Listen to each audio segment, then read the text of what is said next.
যে গ্যাসের ভৌত আচরণ যে চারটে চলরাশির উপর নির্ভরশীল, সেই চারটে চলরাশির দ্বারা গ্যাসের আচরণের সম্পর্কিত যে সূত্র পাওয়া যায় তাকে আমরা বলবো গ্যাস ল।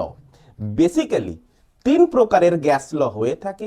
একটা হচ্ছে বয়েলস ল, চার্লস ল, আর একটা হচ্ছে রেনল্ডস ল, বা তাকে আমরা চাপের সূত্র বলতে পারি।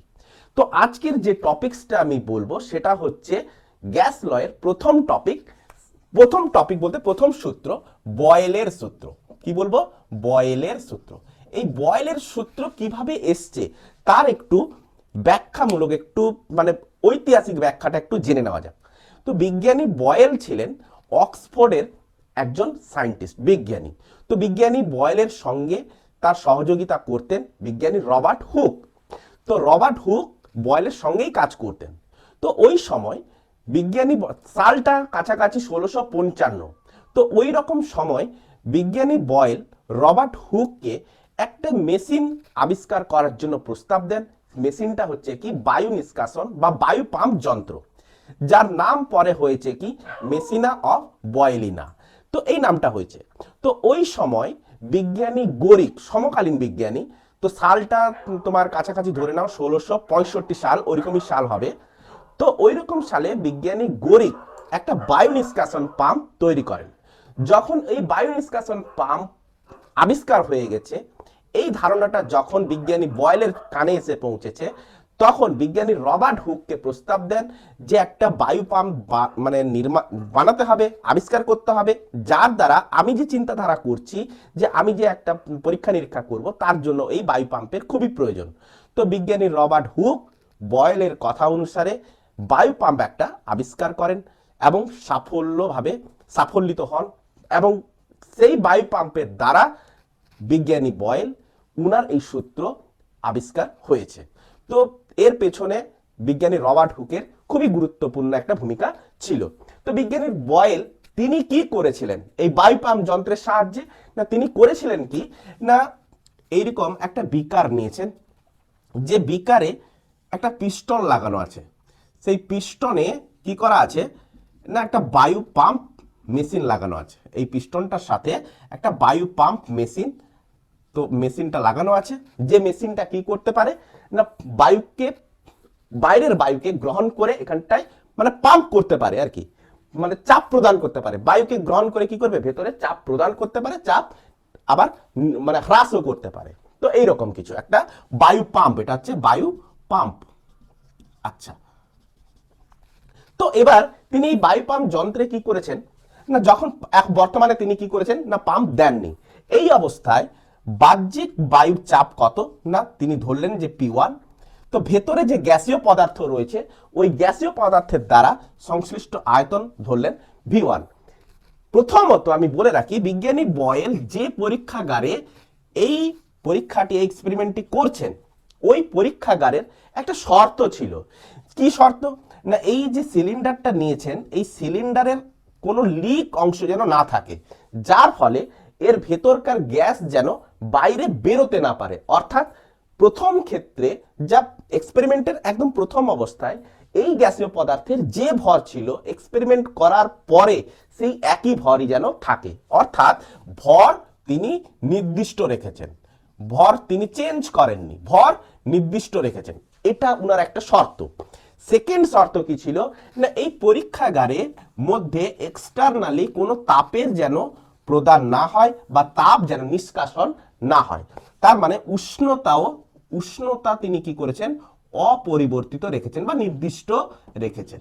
তাহলে এই দুটো কন্ডিশনের সাপেক্ষে তিনি কি করেছেন না, বায়ু পাম্প প্রথমে P1 চাপ দিয়েছেন, সেই অবস্থায় এই কন্টেনারের মধ্যে গ্যাসের আয়তনটা লক্ষ্য করেছেন যে V1। নেক্সট তিনি কি করলেন, এই কন্টেনারের উপর বায়ু পাম্পের সাহায্যে চাপ বাড়ালেন। তো চাপ বাড়ালে কি হবে, এই কন্টেনারটা কিছুটা নিচের দিকে নামবে, এই কন্টেনারটা কিছুটা নিচের দিকে নামবে। এক্স্যাক্টলি, চাপ যদি বাড়াই তাহলে উপরে যে কন্টেনারের লেভেলটা কিছুটা নিচের দিকে নামলো। তো গ্যাস কিন্তু বেরোয়নি, কন্টেনারের কোনো লিকেজ পোর্শন নেই। তো আমি কি করেছি, আগের তুলনায় চাপ বাড়িয়েছি। তাহলে P2টা গ্রেটার দেন অফ P1। তো এক্ষেত্রে তিনি এক্সপেরিমেন্টে লক্ষ্য করছেন যে আয়তনটা আগের তুলনায় কমেছে। তাহলে এই V2টা তুমি লক্ষ্য করো, V2 less than of V1। তাহলে চাপ যেমন যেমন তিনি বাড়িয়েছেন তেমন তেমন করে আয়তন কমতে আছে। আবার যদি চাপ যদি হ্রাস করতেন, পাশে আমি ছোট্ট করে দেখাচ্ছি, চাপ যদি হ্রাস করতেন তাহলে কি দেখতেন না, দেখতেন যে তার আয়তন বৃদ্ধি পেয়েছে। তাহলে এক্ষেত্রে যে P3 চাপটা প্রদান করছেন, তাহলে এই চাপটা আগের তুলনায় এক্ষেত্রে তুলনায় কম। তাহলে P3 চাপটা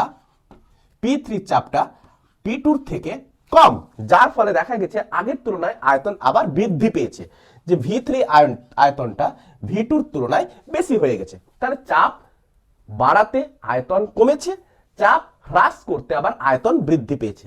তো তিনি ভর স্থির অবস্থায়, উষ্ণতা অপরিবর্তিত অবস্থায় তিনি কি বললেন না, গ্যাসের আয়তন চাপের সাথে কিভাবে সম্পর্কযুক্ত না, ব্যস্তানুপাতিক সম্পর্ক যুক্ত।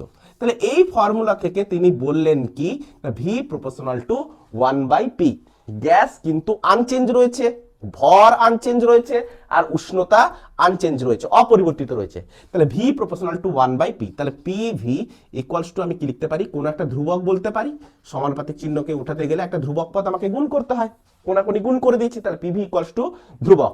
এই ধ্রুবককে তিনি একটা সাংকেতিক একটা চিহ্ন দিলেন, কে চিহ্ন। এই কেটাকে বলা হয় বোল্টজম্যান কনস্ট্যান্ট, কিন্তু আমরা কে সমানুপাতিক ধ্রুবক রূপে বর্তমানে জানবো। তাহলে PV ইকুয়ালস টু কে।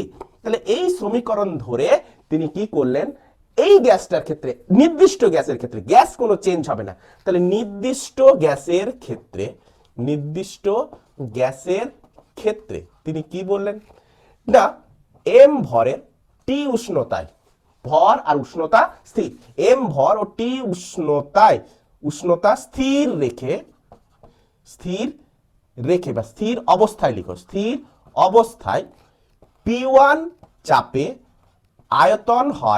আয়তন হয় V1। অতএব P1 V1 ইকুয়ালস টু কি লিখতে পারি, কনস্ট্যান্ট। ক্লিয়ার? কেন, কে হচ্ছে ধ্রুবক। আচ্ছা, সেকেন্ড তিনি বললেন যে P2 চাপে আয়তন কত হয়, আয়তন V2।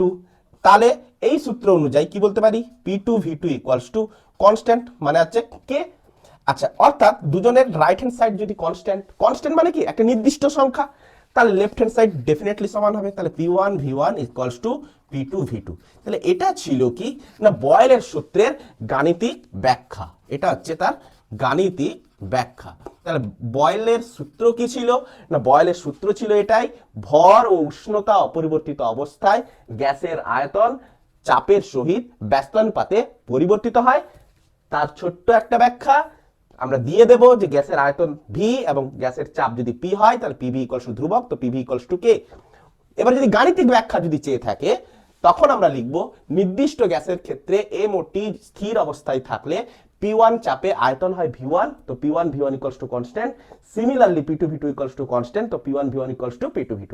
তাহলে এই ছিল বয়েলের সূত্রের গাণিতিক ব্যাখ্যা। তো নেক্সট ক্লাসে আমরা দেখব যে বয়েলের সূত্র থেকে যে সকল লেখচিত্র P আর V কে চেঞ্জ করে, P1/P আর V কে চেঞ্জ করে, P আর 1/V কে চেঞ্জ করে যে লেখচিত্র আমরা পাবো, সেটা নেক্সট ক্লাসে আমরা লক্ষ্য করব। তো আজকের মতো এতটুকুই থাকলো।